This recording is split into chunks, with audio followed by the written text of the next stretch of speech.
Assalamualaikum warahmatullahi wabarakatuh. Di sini kami ingin mempresentasikan hasil proyek kami dengan judul Analisis Preferensi Konten Netflix.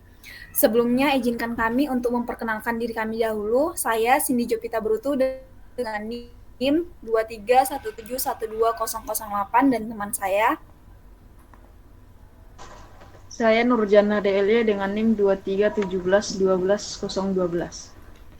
Dan saya Nadira Natali Kusler dengan NIM 231712028. Baik, untuk penjelasan pertama akan disampaikan oleh teman kami Nadira kepada teman kami. Dipersilakan.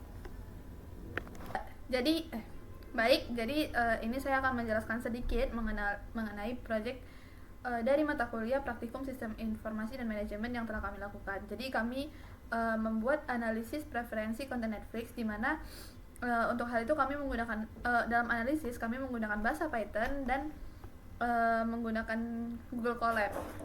Nah, hal pertama yang kami lakukan tentunya adalah mengimport ya beberapa library yang dibutuhkan. Jadi di sini tuh ada Pandas untuk mengelola data, ada NumPy untuk perhitungan numerik, sama ada Matplotlib dan Seaborn itu untuk visualisasinya. Lalu di sini kita kita masukkan dataset kita itu dalam variabel df atau data frame ya, yang mana kita menggunakan Pandas untuk membaca file dari CSV kita. Dan untuk CSV-nya ini tuh telah saya uploadkan ke GitHub, jadi tinggal dimasukkan link GitHub-nya aja. Lalu di sini ada encoding Latin 1, ini tuh digunakan untuk menangani karakter khusus dalam file kita. Nah, setelah kita panggil datasetnya, maka beginilah tampilan yang muncul. Dataset ini tuh punya 8.809 row dan 26 kolom, dimana bisa kita lihat ya di kolom-kolom ini juga masih sangat-sangat berantakan ya. Ada kolom unnamed atau kolom sampahnya, terus juga masih ada nilai yang isinya tuh 0, maksudnya masih ada missing value-nya. Nah, untuk itu kita bakalan coba nih untuk memahami lebih lanjut mengenai dataset kita dengan memeriksa informasi dataset. Nah, caranya itu adalah dengan memanggil df info. Ini tuh untuk menampilkan informasi tentang jumlah baris, kolom, tipe dan setiap tipe data dari setiap kolom dan jumlah data yang kosong, yang tidak kosong ya maksudnya teman-teman. Nah, ini tuh untuk apa? Ini tuh untuk ngebantu kita ngelihat ada nggak sih nilai kosong dari dataset kita, dan apakah tipe data kita ini sesuai untuk dianalisis gitu. Nah, setelah kita panggil, maka output yang keluar adalah seperti ini. Ini nggak beda-beda jauh dari yang di atas tadi ya. Dimana di sini tuh kita punya jumlah dataset kita adalah 8.809 dan kolom kita adalah 26. Dan bisa kita lihat dari kolom 12 sampai kolom 25 semuanya itu unnamed atau atau sampah gitu ya.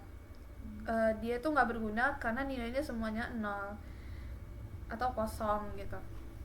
Nah, selanjutnya kita bakalan mengecek jumlah nilai kosong dari data kita. Caranya itu dengan memanggilkan devisna. Nah, ini tuh dia bakal hitung yang nilai nan-nya, dan ketika kita panggil maka output yang keluar bisa kita lihat seperti ini. Jadi dari dataset kami tuh bisa kita lihat terdapat direktur dia tuh punya sekitar 2.634 missing value, terus cache juga ada 825, country 831, dead end itu 10, rating 4, dan duration 3. Nah, ini tuh yang nanti akan kita bersihkan. Karena apa? Karena kalau misalnya data ini tetap kita pertahankan, data yang ada missing value-nya, maka nanti hasil dari analisis kita tuh bakalan bias dan nggak bagus lah pokoknya gitu. Nah, selain itu kita juga bakalan nantinya menghapus unnamed 12 sampai 25 ini. Nah, selanjutnya kan kita masih dalam tahap memahami dataset kita. Kita juga bakalan lihat ada nggak sih jumlah duplikasi pada data kita. Dengan cara kita print jumlah duplikasi, lalu kita panggilkan df duplicate sum. Yang mana ternyata dalam dataset kami jumlah duplikasinya itu adalah 0. Nah, selanjutnya kita bakalan ke cleaning datanya. Hal pertama yang kami lakukan adalah menghapus kolom unnamed tadi, kolom sampah itu. Kenapa? Ya emang harus dibersihkan aja ya, kan tadi udah saya jelasin juga kenapa gitu. Nah, untuk ini kita membuat daftar nama kolom yang akan dihapus menggunakan list comprehension, yaitu yang ini ya, F unnamed. Nih ya, dari range 12 sampai 26. Nah, lalu kita kasihkan fungsi df drop, yang mana df drop ini itu berguna untuk kita menghapus kolom-kolom tersebut dari dataset. Lalu kita panggilkan, maka yang muncul adalah seperti ini. Bisa kita lihat output yang muncul udah nggak ada lagi table unnamed, kolom unnamed. Sekarang tinggal show ID sama description. Kita juga bisa lihat dari bawah, sekarang tersisa tinggal 12 kolom aja. Nah, selanjutnya kita bakalan menghapus nilai-nilai kosong dari baris-baris kosong yang memiliki nilai baris-baris yang memiliki nilai kosong gitu. Nah, yang mana tadi seperti yang kita lihat ketika kita mencoba memahami dataset kita, baris yang punya nilai kosong itu diantaranya adalah director, case, country, rating, duration, dan date add. Nah, maka setelah kita drop, semua baris yang memiliki nilai kosong tadi itu sudah dihapuskan. Jadi bisa kita lihat dari dataset kami yang awalnya dari 8.000-an sekarang tersisa tinggal 5.000-an saja. Nah, selain itu kan kita juga pengen menganalisis tahun ketika konten ditambahkan ke Netflix. Jadi kita ubah kolom date add itu ke format tanggal dan ekstrak tahunnya dengan kode. Nah, jadi di sini ada pd to date time itu untuk mengubah date add menjadi format tanggal. Jadi kalau kalian lihat awalnya kan format tanggalnya seperti ini ya, April 5, 2024. Setelah kita ini kan kita ganti formatnya, dia jadi 2021 0924. Semuanya dalam bentuk angka, tidak ada stringnya lagi gitu. Lalu ini kalau error course-nya ini untuk mengubah data yang tidak valid menjadi NAT atau not a time. Nah, ketika kita membuat kolom baru, selanjutnya kita membuat kolom baru yang namanya year add dengan mengekstrak dari date added ini. Ya, jadi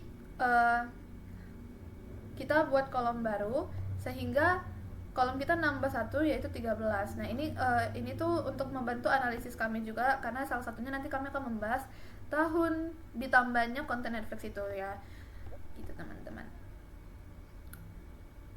Selanjutnya untuk terakhir kami mau make sure lagi apakah masih ada nilai kosong di dalam tabel kami, dan setelah diperiksa di sini saya akan menjelaskan tentang EDA. Pertama, kita melihat jumlah konten berdasarkan jenisnya. Dari hasil analisis, terlihat bahwa mayoritas konten di dataset ini adalah movie, yaitu sebanyak 5.186, sedangkan TV show hanya 148. Ini menunjukkan bahwa Netflix lebih banyak menyediakan film dibandingkan serial TV. Lalu yang kedua itu ada negara asal konten terbanyak. Kita analisis asal negara dari konten. Negara dengan jumlah konten terbanyak adalah Amerika Serikat dengan 1.847 judul, diikuti oleh India dan Inggris. Ini memperlihatkan dominasi produksi konten dari negara-negara dengan industri film besar. Lalu yang ketiga itu ada genre. Nah, untuk genre kita memecah kolom listen in menjadi daftar genre per konten. Genre yang paling sering muncul adalah international movies, diikuti oleh drama dan komedi. Ini menunjukkan bahwa Netflix menyediakan beragam genre, namun lebih condong pada drama dan film internasional. Lalu yang keempat itu kita juga melihat siapa saja sutradara yang banyak atau sutradara yang paling banyak menyutradarai shooter menjadi yang paling produktif dengan 18 judul. Ini bisa menjadi indikator kepercayaan Netflix terhadap sutradara tertentu. Lalu yang kelima ada pada bagian aktor atau aktris paling sering muncul. Pada bagian ini kita analisis kolom cast. Anupam Kher menjadi aktor dengan jumlah kemunculan terbanyak, yaitu 42 kali, disusul Shah Rukh Khan dan Nasaruddin Shah. Sebagian besar adalah aktor dari India, mencerminkan kontribusi besar Bollywood dalam katalog Netflix. Lalu selanjutnya itu ada jumlah rilis per tahun, tiap tahunnya. Kita lihat distribusi konten berdasarkan tahun rilis, puncaknya terjadi pada tahun-tahun sebelum 2020, menunjukkan bahwa Netflix memiliki banyak konten yang berasal dari era 2015 sampai 2019, tahun-tahun setelah 2020 cenderung menurun. Lalu, yang terakhir itu ada konten lama yang rilis di sebelum tahun 2000. Yang kita filter konten dengan tahun rilis di bawah 2000 dan yang memiliki tanggal penambahan. Hasilnya seperti film Sankofa yang rilis tahun 1993 dan Jaws yang rilis tahun 1975 yang ditambahkan ke dalam Netflix pada tahun 2021. Ini menunjukkan bahwa Netflix juga menambahkan film-film klasik ke dalam platform mereka. Selanjutnya akan dijelaskan oleh teman saya. Oke. Selanjutnya saya akan menjelaskan tentang visualization dan eksplorasi analisis, yaitu adalah proses menggunakan visualisasi data untuk menjelaskan atau menceritakan wawasan yang ditemukan dari data. Yang pertama yaitu mengimport. Yang pertama yaitu mengatur tampilan default visualisasi agar grafik yang dihasilkan lebih rapi. Kodenya itu SNS set style-nya. Selanjutnya yaitu kode type account. Type count div. Selanjutnya yaitu kode type count dengan df values, yaitu menghitung jumlah tayangan berdasarkan tipe, misalnya itu berapa banyak movie dan berapa banyak TV show. Selanjutnya kode PLT figure dan lainnya, yaitu kode ini untuk membuat diagram pie untuk menunjukkan presentasi tayangan movie dan TV show dalam dataset, dan ini outputnya yang dimana di sini yang movie sebanyak 97,2% dan sedangkan TV show-nya itu 2,8%. Selanjutnya yaitu genre apa yang paling sering muncul. Di sini menggunakan kode PD series dan PLT title-nya itu 10 genre paling sering muncul dan labelnya itu jumlah tayangan. Di sini dapat dilihat 10 genre paling sering muncul menggunakan visualisasi tabel horizontal, yang dimana paling banyak jumlah tayangnya yaitu international movies dengan jumlah tayang lebih dari 2000 dan itu hampir 3000. Selanjutnya yaitu mendistribusi negara asal konten. Itu negara asal konten.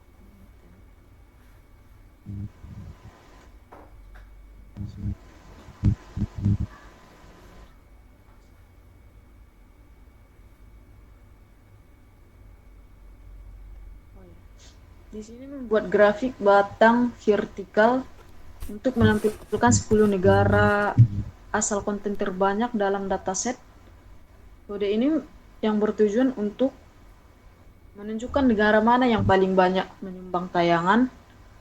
Seperti paling banyak di sini yaitu United States dengan jumlah tayangannya itu lebih dari 1750. Dan yang lainnya itu yang paling sedikit yaitu ada Indonesia, Turki, Jepang, Nigeria, Spain, Kanada, dan lainnya. Selanjutnya yaitu top 10 sutradara terproduktif. Kode ini menunjukkan grafik batang horizontal untuk menampilkan 10 sutradara paling banyak menyutradarai tayangan dengan titlenya itu 10 sutradara terproduktif, dengan labelnya itu jumlah tayangan, dan di sini dapat dilihat outputnya 10 sutradara terproduktif, dan yang paling besarnya itu R.A. Campos Jan Suter, dan yang paling kecilnya itu David Dawan. Selanjutnya itu top 10 aktor atau aktris terproduktif.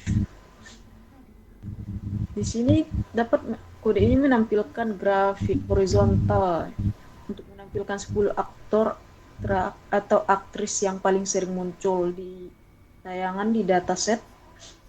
Kode ini bertujuan untuk pemeran paling yang sering muncul baik di film atau TV show-nya. Di sini yang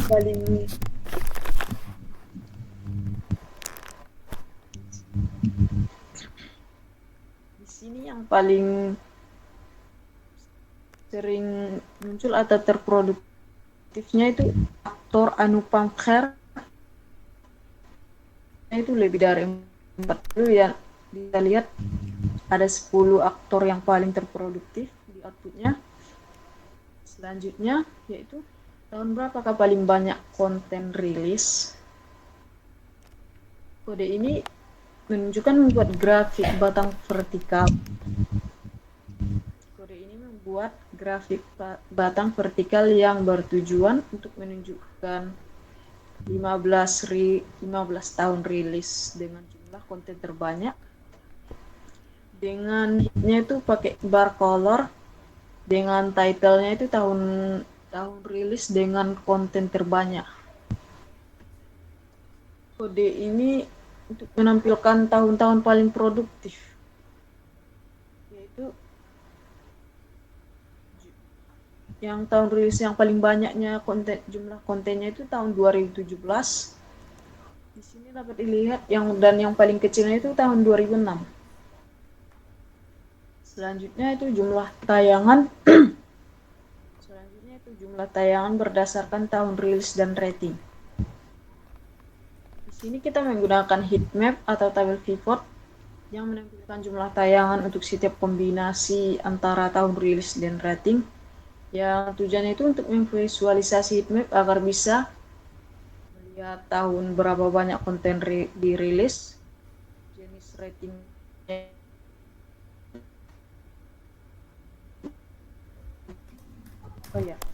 Selanjutnya yaitu kode heatmap data, yaitu sama dengan DF pivot table. Kode ini membuat tabel pivot yang menampilkan jumlah tayangan untuk setiap kombinasi antara tahun rilis dan rating. Tujuan kode ini itu mempersiapkan data visualisasi heatmap agar bisa dilihat. Selanjutnya itu kode heatmap.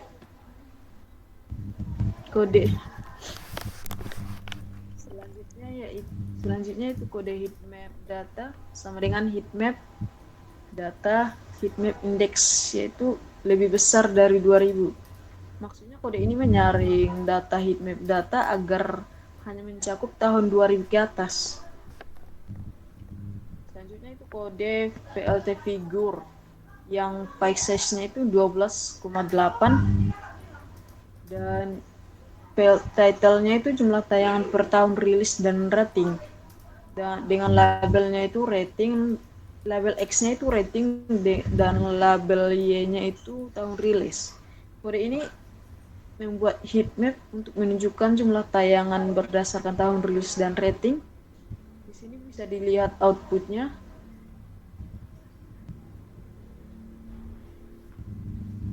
Di sini bisa dilihat outputnya itu berapa ratingnya dan tahun rilisnya. Selanjutnya yaitu jumlah tayangan ditambahkan ke Netflix per tahun. Kode year count ini untuk menghitung jumlah konten yang ditambahkan ke platform setiap tahun berdasarkan kode year added.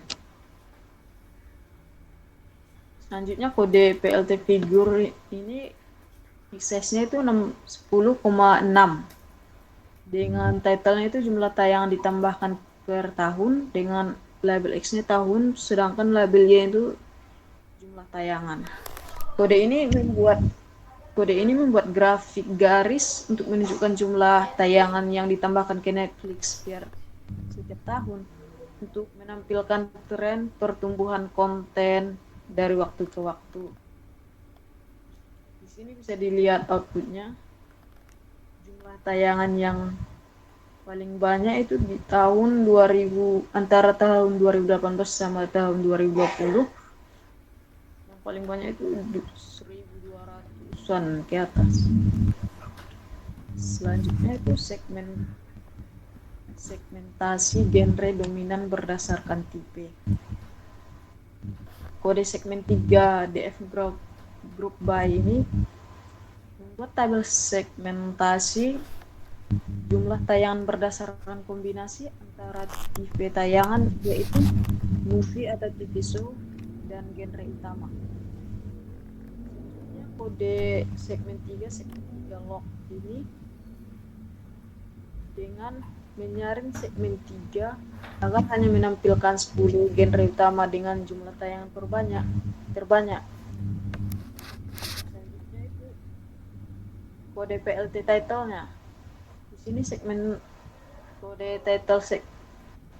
kode PLT title-nya itu segmentasi genre populer berdasarkan tipe tayangan, dengan label X-nya itu genre dan label Y-nya itu jumlah tayangan dengan rotasinya itu 45. Kode ini itu membuat grafik batang atau bar chart yang menunjukkan perbandingan 10 genre terpopuler. Di sini bisa dilihat outputnya. Genre paling banyak itu drama, itu lebih dari 1.400, dan yang paling kecilnya itu trailers.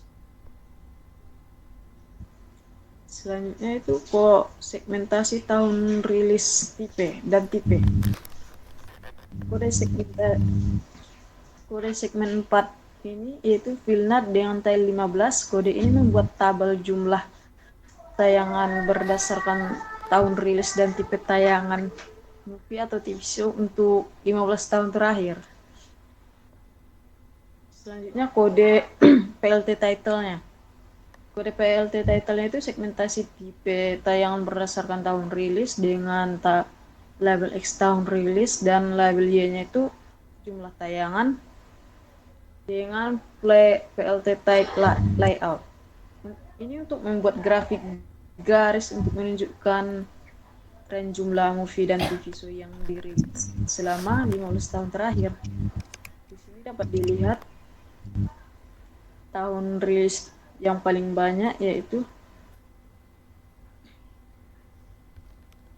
tahun 2017 dengan jumlah tayangan lebih dari 600, yaitu movie. Selanjutnya akan dijelaskan oleh teman saya. Oke, baik. Selanjutnya kita masuk ke RFM Analysis, di mana untuk RFM Analysis ini kami mencari negara mana yang paling sering menjadi asal konten yang diunggah ke Netflix. Nah, hal pertama yang kami lakukan adalah memfilter dataset untuk fokus pada konten yang ditambahkan dalam 1 tahun terakhir dengan kode berikut ini ya. Jadi reason ini tuh hanya mengambil baris dari data frame di mana kolom year add lebih besar atau sama dengan tahun di add-nya itu maksimum dikurangin 1. Nah, misalnya jika tahun maksimum adalah 2025, kita akan mengambil data dari 2024 dan 2025. Jadi ini membantu kita untuk fokus pada konten terbarunya. Nah, selanjutnya kita menghitung negara mana yang paling sering menjadi asal konten dengan kode yang ini ya teman-teman. Nah, jadi kolom country dalam dataset itu mungkin berisi beberapa negara dalam satu baris. Misalnya satu film itu bisa aja dia itu dari United States dan Kanada gitu ditulisnya.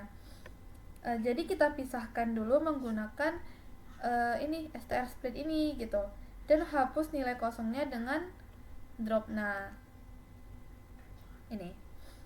Nah, kita buat daftar semua negara dengan list comprehension dan ubah menjadi PD series. Di sini ya teman-teman, untuk mempermudah perhitungan. Nah, lalu di sini juga ada fungsi value counts yang berguna untuk menghitung jumlah kemunculan setiap negara, dan headnya itu kami buat 10 untuk mengambil 10 negara teratasnya. Nah, lalu kita ubah hasil perhitungan menjadi data frame untuk memudahkan visualisasinya. Nah, kita buat data frame baru bernama DF countries dengan 2 kolom, yaitu negara dan jumlah. Nah, ini tuh memungkinkan kita untuk mengatur data dengan rapi sebelum membuat grafiknya. Nah, untuk buat grafiknya kami menggunakan Seaborn, yang mana kodenya adalah seperti ini teman-teman. Dengan sumbu X itu adalah nilai jumlahnya, Y adalah negaranya gitu. Nah, maka output yang keluar adalah seperti ini. Jadi bisa kita lihat bahwa negara yang paling banyak memproduksi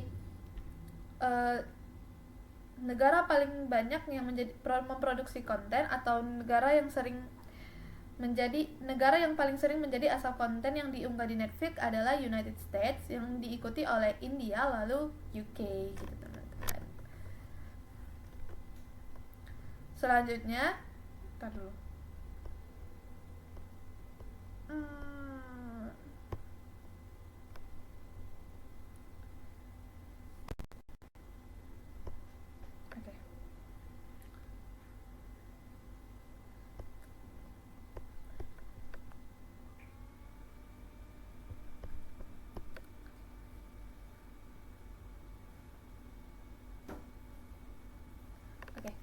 Selanjutnya, setelah kita membuat analisis data kita tadinya di Google Colab, kami juga membuat dashboard di Streamlit, yang mana dashboard ini berfungsi supaya visualisasi kami atau analisis kami itu bisa lebih interaktif, lebih enak untuk dilihat gitu.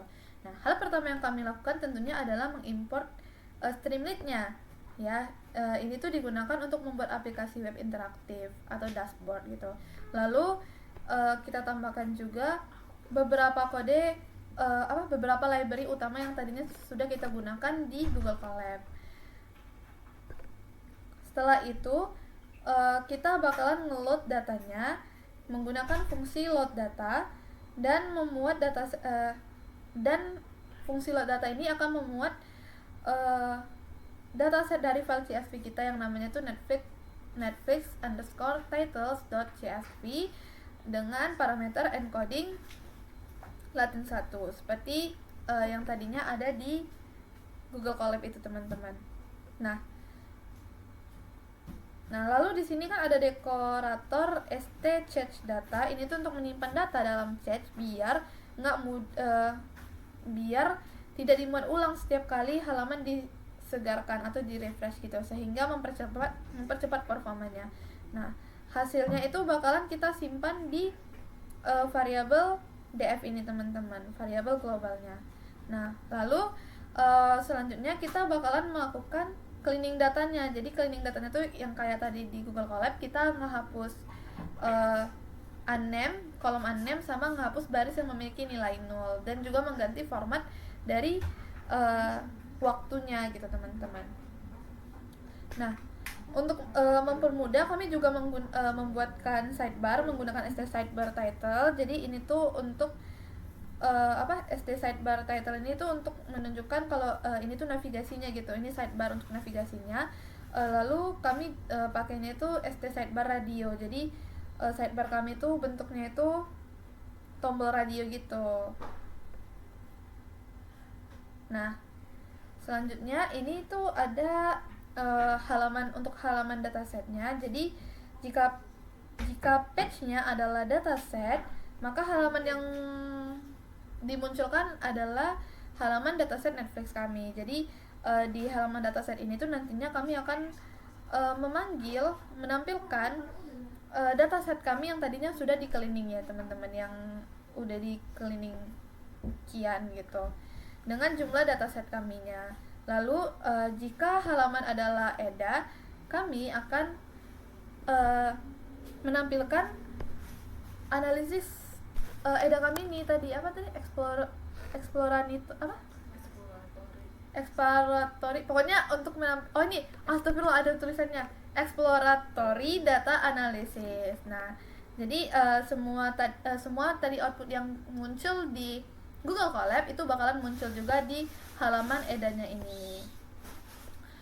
Begitu juga dengan visualisasi. Jika kita menekan halaman visualisasi, nanti bakalan muncul semua visualisasi yang tadi udah dibuat di Google Colab. Dan terakhir untuk halaman RFM-nya juga begitu teman-teman. Nah ini langsung aja kita jalankan. Nah ini adalah tampilan dari dashboard kami setelah dijalankan, dimana ini kita ini adalah sidebar yang tadi kami bilang, terdiri dari dataset, EDA, visualisasi, dan RFM.